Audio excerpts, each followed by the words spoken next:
last over छक्का हाने छक्का छक्का छक्का होइन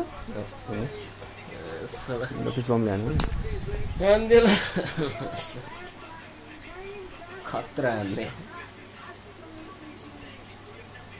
फास्टमा ल्याएर लास्टमा त एक बुटे बुटो भइदिएर मार्नु अब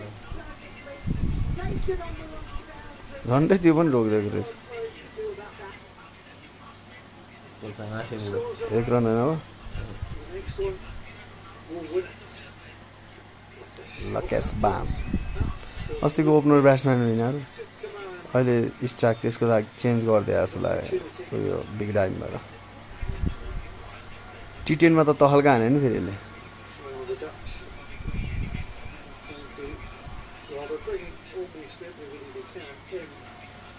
के अब एक रनको लागि नाटक देखाएर होला 5 बलमा खोइ 5 बलमा एक रन लिनु तेरिका फ्याल्दैन फुत्ता फ्याल्दै मलाई हात जिताइदियो ल नाटक बोले नहाग्ने दौडे नि भित्र बलै नहाग्यो फुत्ता छोडिदिएर हिँड्दै नि हुन्छ मलाई एक रन जा हानिहाल्छ नि केटाहरूले ल ओइ के गरे अब एक रन छोएर दौड्यो नि भने त बलमै नहानिकन फुत्ता दौडे भइहाल्यो नि यार बोले फेरि बस्यो भने फेरि जान्छ त होइन फुत्तै हान्दिने फुत्तै भागिदिने नि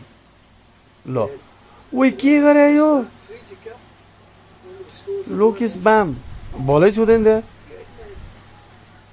होइन त्यत्तिकै दौडे नि पुग्दैन यसमा त सन्दीप लामिछाने चाहिन्छ क्या एक रनको लागि त कडा हो सन्दीप लामिछाने ल छक्कै हान्दे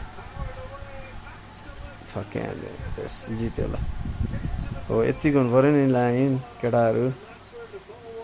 ल कङ्ग्रेचुलेसन टिम नेपाल 2 बल डट खानु 2 गोल डङ डङ दौड खायो नि